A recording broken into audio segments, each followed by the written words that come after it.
Hello, everyone. My name is Lennis Woods Mullins, and welcome to Mindless Mondays. And wow, right now we're just a few days, a few weeks, or a couple weeks maybe, from Christmas and from other types of holidays that you might be celebrating during this time of the year. Some have already begun Hanukkah. And it's really an interesting time of the year because the expectation is that at some point you're going to be spending time with your loved ones, certain activities and celebrations with friends, just a fun time, a time that many people look forward to. Well, this year it's a little different. And all of us have developed different kinds of coping skills to deal with those feelings of loss and anxiety and depression. And today we're going to be talking about something specifically that we sometimes do when we are feeling stressed or anxious or depressed or sad. And that is the whole topic of emotional eating. And Beverly, I'm looking forward to hearing what you have to say about this because it is definitely a challenge that I have in my Mhm. life. Hello, Beverly. Hey, Lennis. Good morning, everyone. Wow. I got to tell you honestly, when you asked me to do this subject on emotional eating, when I was asked, I kind of quickly said yes, is my nature, to try to help when help is requested. And then I was thinking about it later after I signed off having made that commitment. And then I said to myself, I said, Self, what in the dickens did you just say yes to do? Why did you even say that? I wondered why I would think that I had something to contribute. That I had some kind of sage advice on the subject. When in fact, emotional eating is one of my major, major challenges. It's one of my major, major struggles. I do not have the answers for that. So I spent a few minutes beating up myself, saying, "Girl, you'll be so out of integrity because you have not conquered this problem. You struggle with it all the time. You know what to do, but you don't always do the right thing in terms of your eating. And you certainly don't have the solutions." But shortly after I received a revelation about this, it just may be a good idea for folks to hear from me. Number one, because I can relate to the struggle.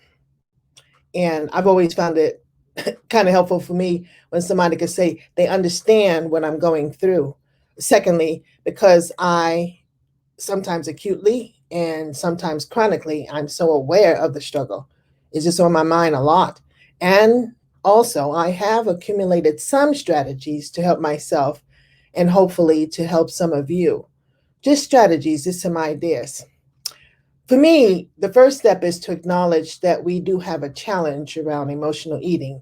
We can't address anything, certainly cannot fix anything that we're not aware of and that we are in denial about. The next step I found is to recognize my own triggers. In other words, what sets me off to consuming too much food or beverage as a coping mechanism? I have to really, really think about that. Be mindful of when I just trip and I want more than I need to eat.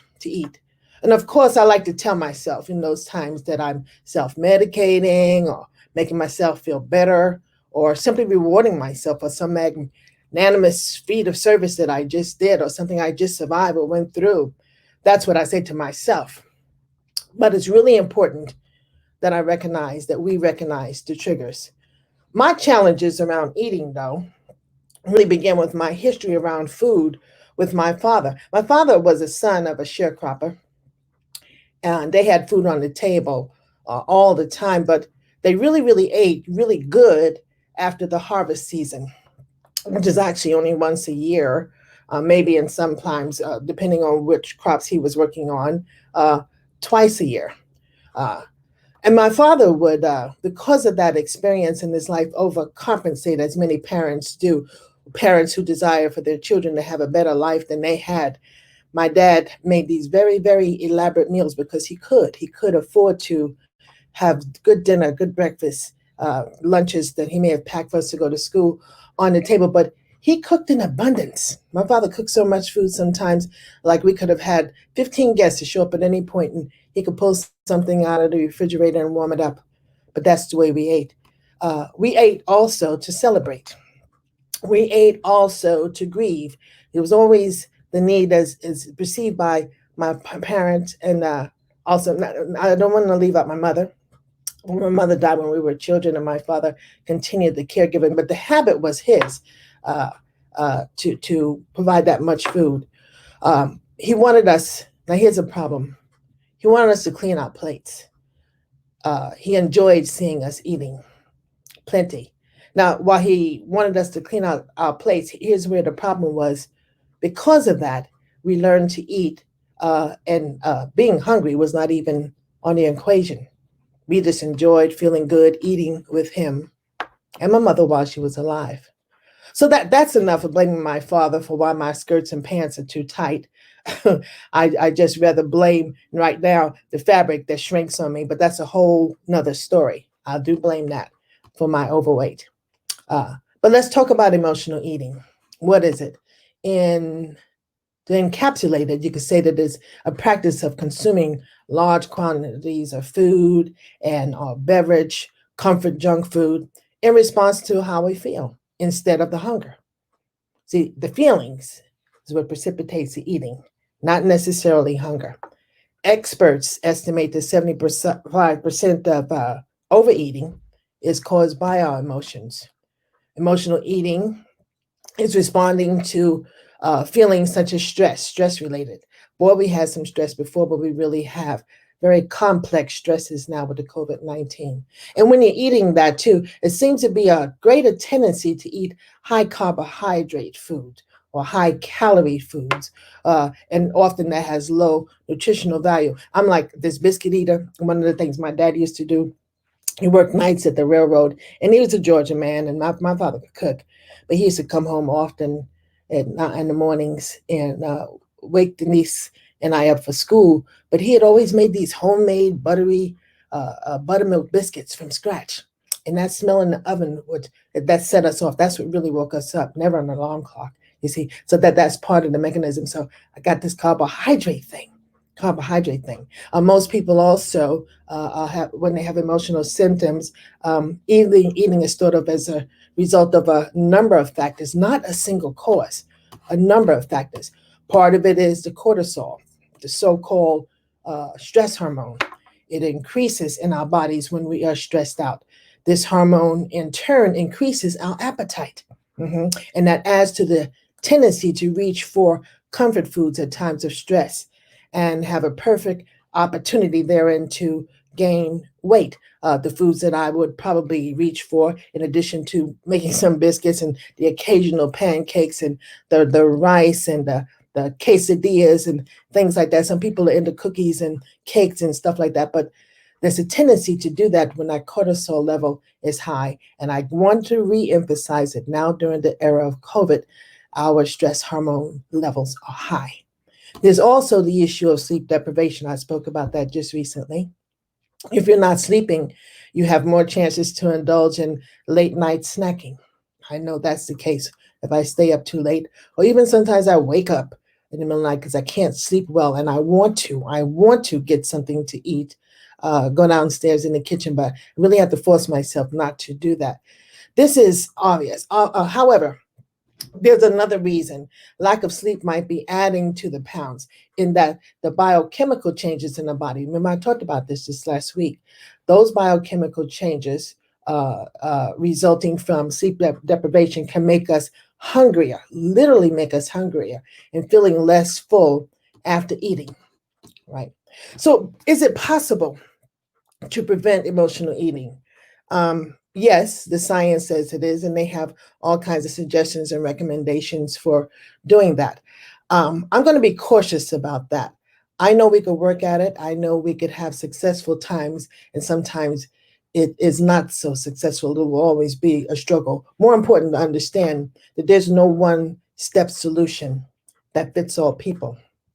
The prevention, though, for emotional eating primarily involves reducing our stress, using constructive ways to understand and manage our emotions, and by using food as a sustenance rather than a way to solve our problems. I think somebody said, eating to live rather than living to eat. Ooh, think about that. Eating to live is what we should do rather than living to eat. Research also shows that thinking about the future rather than staying focused on satisfying food cravings and tend to prevent emotional eating. Other ways to prevent that eating behaviors include engaging in meditation, exercise, and other constructive stress prevention and stress management techniques, as well as avoiding things like, well, minimizing caffeine and alcohol and the use of drugs.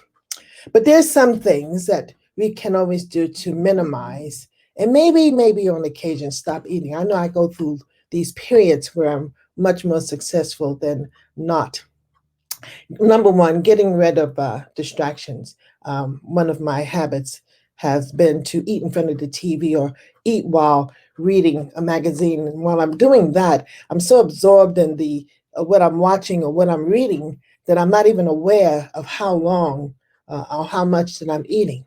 I'm not aware of that. So be mindful of your eating. Stay focused on what you do. Um, know your trigger foods. And they are some. Like I said, for me, it could be biscuits, it could be potato chips. And years ago, I used to have this thing about chocolate chip cookies. And when I say trigger foods, once you eat one or a little bit, there's no such thing as eating a little bit. My trigger foods, when I have been really, really stressed in the past, and thank God I've overcome this, is I would get a quart of ice cream and I realized that I would come home with it, go to the kitchen, and I don't reach for a bowl. I just simply get a spoon and sit down with that quart of ice cream. See, that's a trigger because I realize that I'm going to over consume. I suggested those things that trigger you once you discover them, those particular foods. I don't keep them in the house. I don't keep them in the house, and the fact that I gotta go out to get them then that eliminates the opportunity for me to just have access to it, to just kind of grab for it willy-nilly. So you want to identify these unhealthy foods that trigger overeating and keep them out of the house. Or it's hard for many of you who have kids in the house, little kids in the house, you don't want to deny them those things, but maybe keep them out of sight for you. And that don't even sound too realistic. Have as many healthy snack foods available in the house so you have some other options and choices when you get into that state.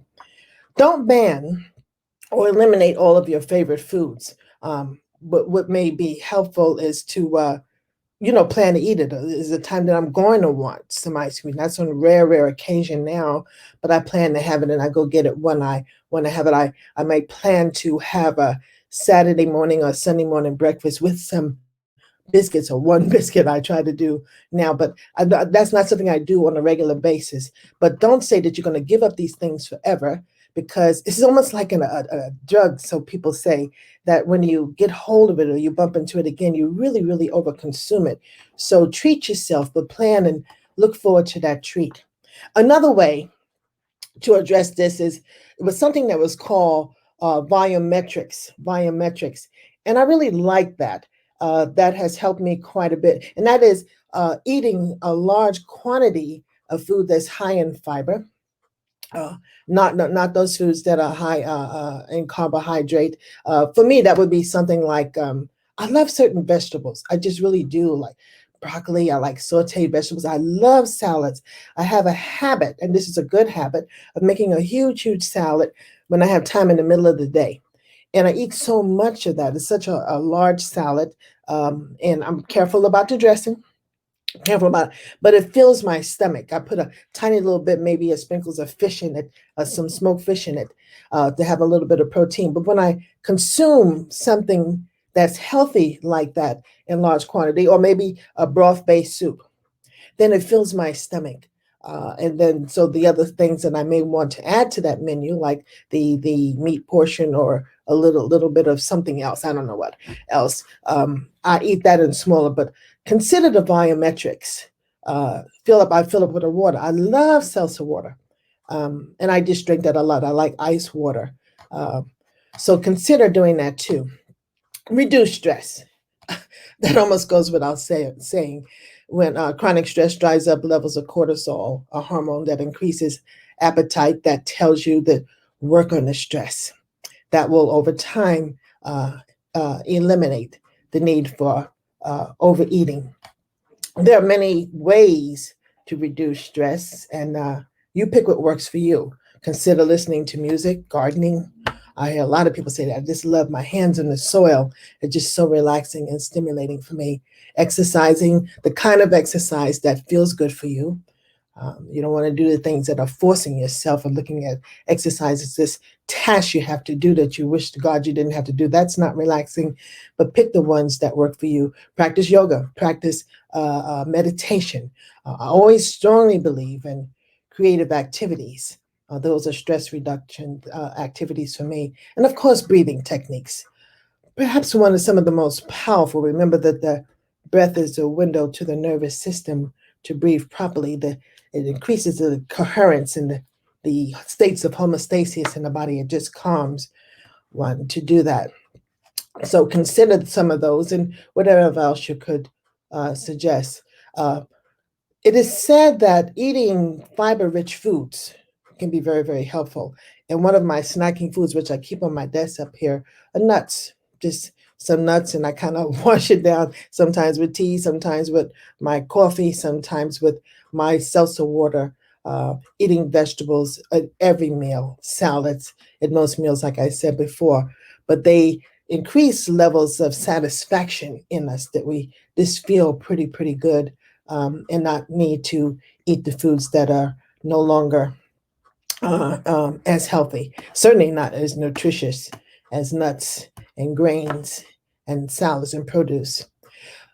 It has been said, and I find this like another task, so I'm not the best at this, but for many people, keeping a food journal has been helpful. I knew some of the old diet plans, they would ask you to kind of log the foods that you do, but when you do and track the foods, you are more aware actually that you have gone over your limit on certain things, but you could also track those menus or those days of specific menus that were more successful for you than not.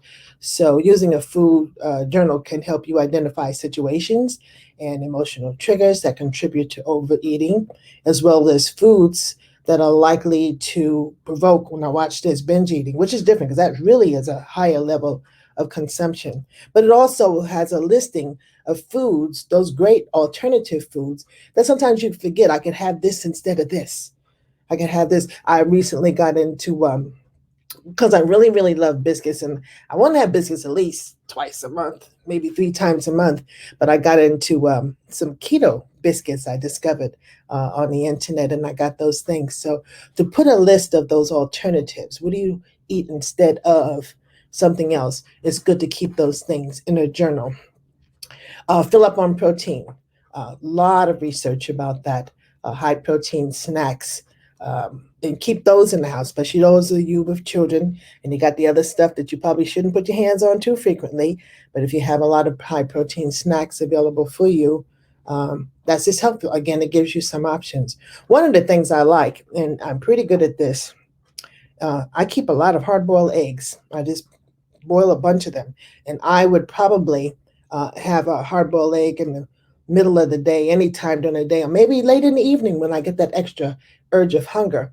And that hard boiled egg with a cup of tea, a cup of coffee, or just a glass of water or something like that. It is satisfying, it's filling, and I don't feel the guilt that I ate something I probably shouldn't have eaten.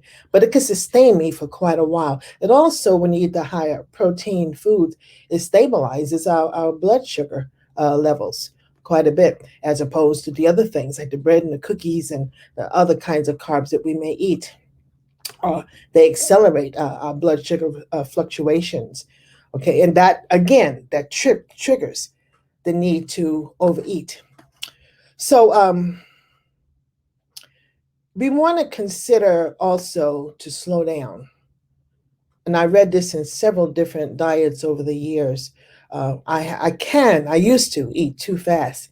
But when you eat too fast, you know, like the brain doesn't get the message. Some of the authors even say we got a brain in our stomach, and you need to eat slow, chew your food, take your time, think about it, what you're eating, enjoy the texture, the taste, the seasoning on it. He said, but when you slow it down, then that brain gets a message that you're satisfied. But when you're eating rapidly, you could just go on and go on and go on, and you're not even aware that you're full or you're satisfied. Another thing to do is to watch your intake of alcohol. There's a lot of mixed opinion about that. I'm a person who could have a glass of wine with dinner. after dinner. And so some of the experts, and I'm not one of the experts, they would say that maybe one or maybe even two alcoholic beverages with a meal, particularly a special meal, is not particularly problematic, uh, but several is problematic. But like I said, it's very, very mixed opinion on that. Some people say just drop the alcohol altogether. I'm not going to say that because that would be hypocritical. But just moderate that and again, keep track of what you're doing. It is good to plan ahead. I know for a fact that when I don't plan ahead and I don't have the right kind of foods in the house, prepared in the house, like my hard boiled eggs, whatever else, my salads, then I may make enough salad to last for lunch and have for lunch and dinner. Then I just kind of rush and grab whatever is there. To plan ahead is wiser to do so that you have the right things and it's available to you when you need to eat. Keep your refrigerator and your pantry stocked well with healthy, filling foods. You want to replace sugar beverages. This has never been one of my problems. Thank gosh, it is not, but I see a lot of people that need to have highly sweetened drinks. It, just be careful because that sugar will stimulate the need for overeating.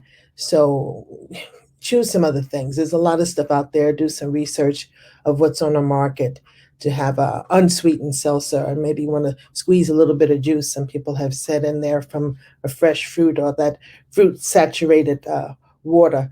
But that's a struggle. You figure out what to do, but you want to reduce drinking those sodas. It's like having several tablespoons of sugar. Uh, but work on it, work on it, work on it, and reduce that as well. Break old habits. Uh, However you eat in ways that are not useful to you, what you pack, where you are, who you're with. I mean, be careful sometimes when I'm at really kind of struggle about who I eat with. I have some friends that eat high refined carbs, and those are not my dinner guests. Before COVID-19, but we get on the internet now. We have these little chat sessions with that, and my one of my dearest friends in another state, she and I tend to eat pistachio nuts and drink seltzer water, have tea, or maybe even a cocktail if we get together in the evening. But consider that. Just break the habits that are not working for you, or at the very least, minimize the times that you engage in those things. Keep your goals in mind. What are you trying to do? Why you're trying to do? Where you eat and where you plan to eat, how you plan. What are you trying to accomplish with your health? That too are things that you could probably enter into your journal, but be mindful. Keep your mind on that. I look in the mirror. Sometimes I look at a article of clothing. I gained a lot of weight since COVID-19.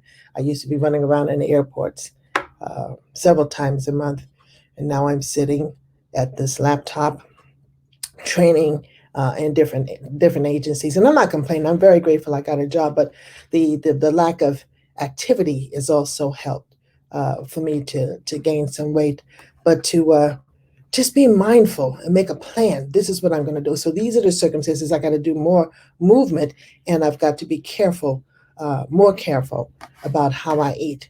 Um, some of us may need to get help. Uh, I mentioned earlier binge eating. That is an issue for some, and maybe it might be hard for you to tell the difference from this emotional eating and binge eating. But it really, they define binge eating as when it's really a major, major consumption of food that you just eat, even to a state of being unpleasant. And if that be the case, you may need to get some professional help. My more recent strategy, and I'm having some success with it, is to be mindful while I'm eating, to really, really pay attention what I'm eating, what I'm planning, why I'm doing it, and when I'm struggling. Uh, Many studies have shown that mindful eating is an effective way to reduce those overeating behaviors, the emotional eating. So work on that. Eat more slowly. I take more smaller bites. I chew thoroughly. I take my time, which means I got to be focused on what I'm eating, not focused on something else like the TV. Be aware of my senses, really, really appreciating the food and the texture slowly. And I incorporate that into my daily routine. Obviously, many people struggle with overeating. But as you may notice, I did not recommend a specific a diet that may be successful or not, as people are very different. We have different appetites, different body types, blood types, cultural eating habits, etc. And therefore, I would never believe that there's a diet that's going to fit all people. Some people do well with the various diets, like the intermittent dieting and the keto, the Atkins, the Mediterranean, the high protein, the plant based, the raw foods. Uh, you explore what works for you. And to be honest with yourself, that any of these diets, the ways of eating, may be helpful, but be honest when the help or the success is only temporary because, see, it gets in trouble when those successful diets bump into our emotions. You see, to be realistic, when I'm talking to you today, my focus is for us to work on what drives us to overconsume food and beverage when we're under stress.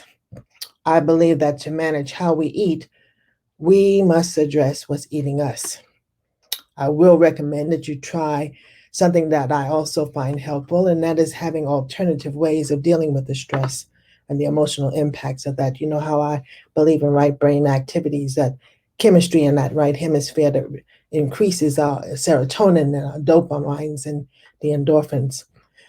These activities, I actually look forward to these activities at the end of most work days rather than looking forward to what I'm going to consume in the way of food and beverage.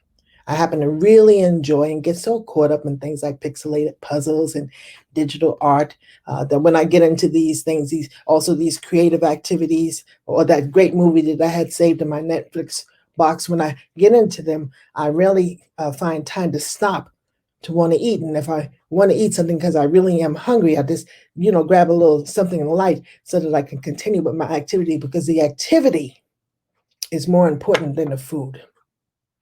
So I want you to think about that and figure out what really, really lifts your spirits, what brings you joy, what brings you pleasure that supersedes the need to overeat. Overeating can be hard, a hard habit to break, but you could do it.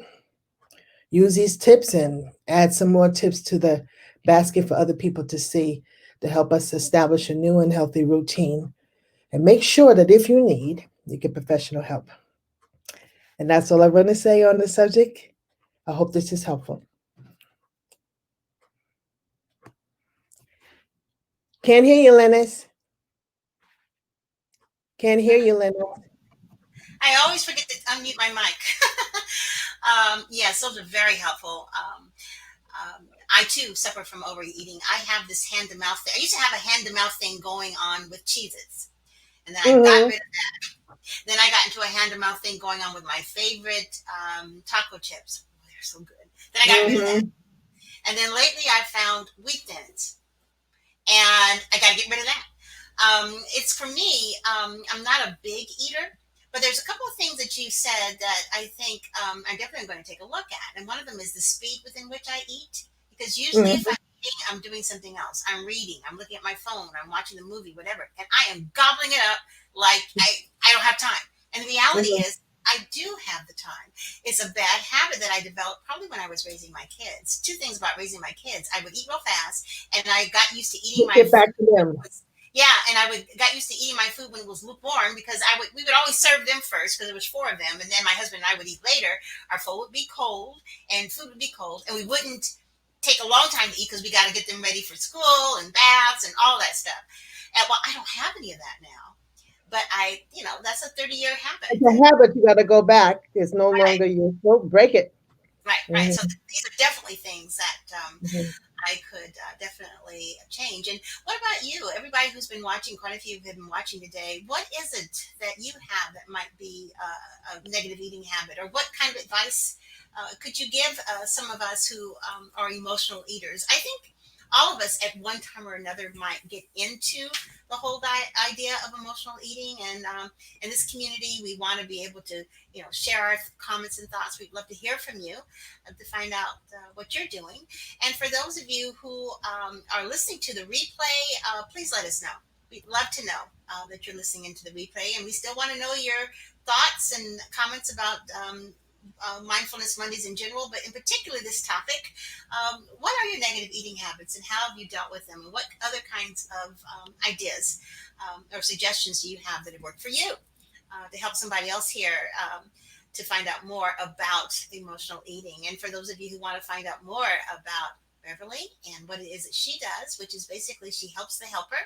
She is a compassion fatigue expert and all of the things that feed into what compassion fatigue is. Just go to the wellnessreset.net, go to Wellness Reset,